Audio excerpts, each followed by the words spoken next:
নমস্কার, আমি চিন্ময় স্যার। তো এখন যে অঙ্কটা করাতে চাচ্ছি সেটা হচ্ছে টাইম অ্যান্ড ডিস্ট্যান্সের অঙ্ক। এই অঙ্কটা মানে হাজারো এক্সামে এসছে, ঠিক আছে? তোমরা মন দিয়ে শোনো, মন দিয়ে পড়ো অঙ্কটাকে, তারপরে আমি দেখিয়ে দিচ্ছি কীভাবে করতে হবে শর্টকাট পদ্ধতিতে, ঠিক আছে? আর শেষে, অঙ্কের শেষে আমি একটা শর্টকাট ট্রিক্স তোমাদের শিখিয়ে দেবো, এক লাইনে অঙ্ক কমপ্লিট হয়ে যাবে, ঠিক আছে? ক্লাসটি তোমাদের ভালো লাগলে একটা লাইক, একটা শেয়ার এবং চ্যানেলটিকে সাবস্ক্রাইব করে দেবে, ঠিক আছে? চলো স্টার্ট করা যাক। প্রথমে অঙ্কটা পড়ে নেব। বলছে একটি ট্রেন গাড়ির চেয়ে 40% দ্রুত চলে। মানে এখানে বোঝা যাচ্ছে কম্পিটিশন চলছে ট্রেন এবং একটি কার বা গাড়ির সঙ্গে।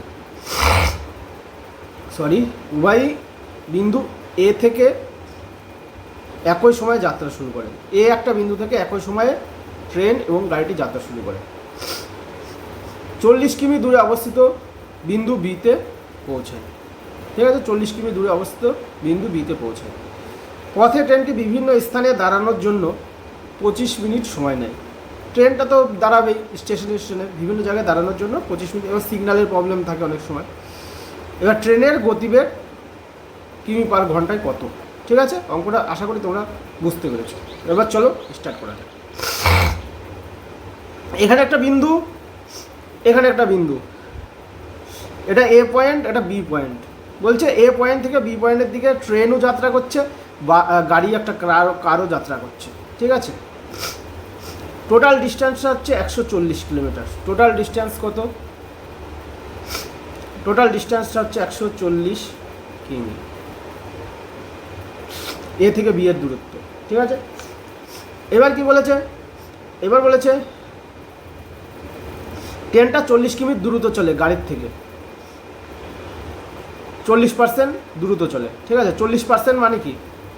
আচ্ছা, 40% দ্রুত চলে ট্রেনটি। 40% মানে কি? 40% মানে 40/100, কাটাকাটি করলে পরে কত হচ্ছে? 2, এখানে 5, 2/5। তার মানে ট্রেনটি 2 বেশি গতিতে চলছে, ঠিক আছে, গাড়ির থেকে। তাহলে গাড়ির স্পিড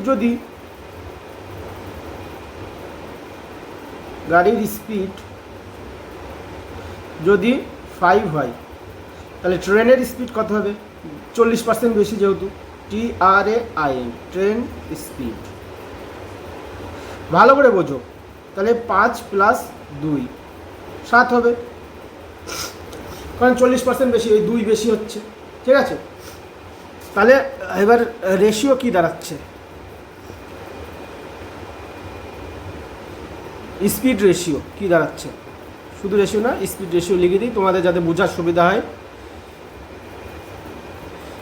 স্পিড রেশিও কত হচ্ছে?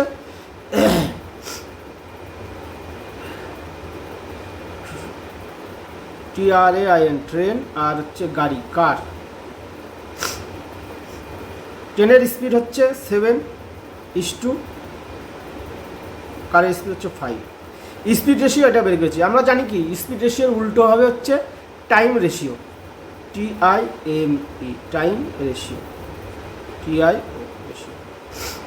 এর উল্টো হবে। কেন উল্টো হবে? এরা ব্যস্তানুপাত হয় ইসের সঙ্গে, স্পিডের সঙ্গে টাইম। যদি কারোর টাইম বেশি লাগে তাহলে পরে স্পিড তার কম হবে, অটোমেটিক্যালি কমে যাবে স্পিড। দেখা গেলো কেউ 40 কিলোমিটার গতিবেগে ছুটছে আর কেউ 20 কিলোমিটার গতিবেগে ছুটছে। যে 20 কিলোমিটার গতিবেগে ছুটছে তার টাইমটা বেশি লাগবে, ঠিক আছে? সুতরাং টাইমটা বেশি, সেই জন্য এর উল্টো হবে। তার মানে এখানে 7 চলে আসবে, এখানে 5 চলে আসবে।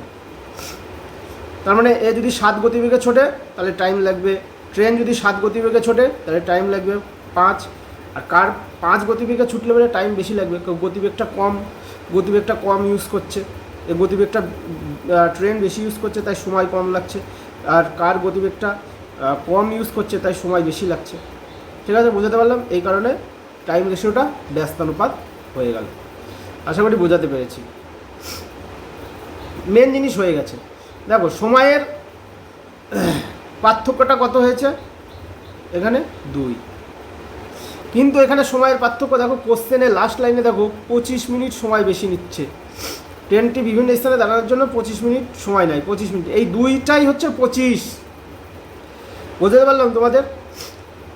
ট্রেনটা বিভিন্ন স্থানে দাঁড়ানোর জন্য যে সময়টা নিচ্ছে সেই এই 25, দুইটাই হচ্ছে 25। তাহলে শর্তানুসারে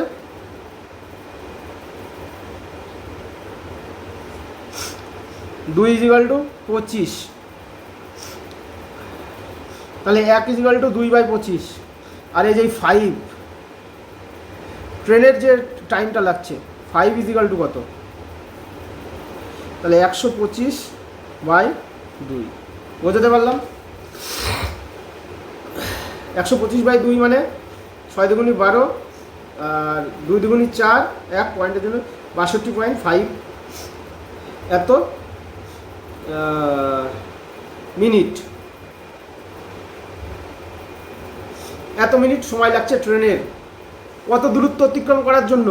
এই যে 140 কিমি, উপরে দেখো টোটাল দূরত্ব এবং টোটাল টাইম বের করে ফেলেছি, ট্রেনের টোটাল টাইম। আর ট্রেনেরটাই কোশ্চেনের লাস্ট লাইনে দেখো ট্রেনের গতিবেগই জিজ্ঞেস করেছে। তাহলে আমি কি লিখব? 62.5 মিনিটে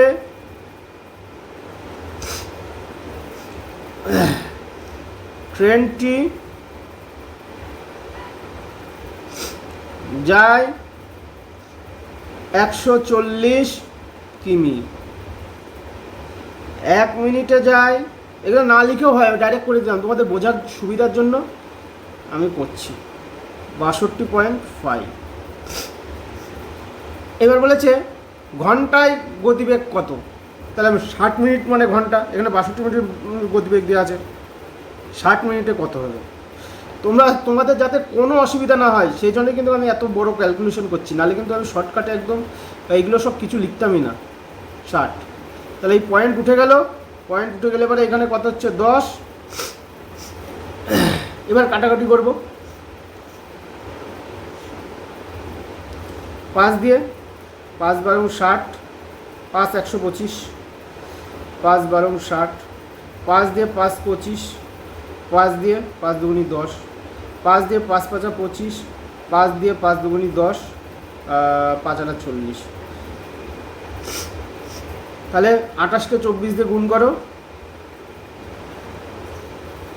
3 4 2 8 11, 4 8 2 16, 6 হাতে আমার 1, 2 2 4 5, 2 7 6, 672কে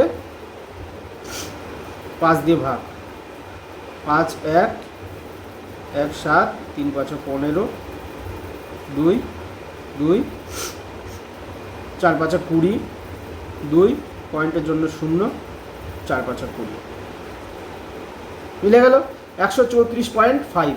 অপশন দেখব, উপরে যাই। অপশন এতে আছে 67, অপশন বিতে আছে 134.4 দেওয়া আছে, এটাই হবে অ্যান্সার। 4ই হবে, 5 করেছি কেন? এখানে 5 দিয়ে ভাগ করছি, এটা 4 হবে।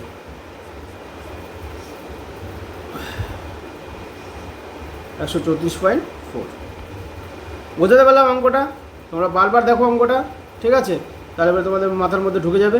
আমি এক্সট্রা তোমাদেরকে কেন করেছি? যাতে তোমাদেরকে বুঝতে সুবিধা হয়, ঠিক আছে? এখানে সব লেভেলের স্টুডেন্টরা থাকে তো, ঠিক আছে? আজকের মধ্যে ক্লাস এটুকুই। তোমাদের ক্লাসটা ভালো লাগলে পারে একটা লাইক এবং শেয়ার এবং একটা কমেন্ট করে যাও এবং চ্যানেলটিকে সাবস্ক্রাইব করে যাও। এগুলো করতে তো পয়সা লাগে না। চলো নেক্সট ক্লাসে দেখা হচ্ছে।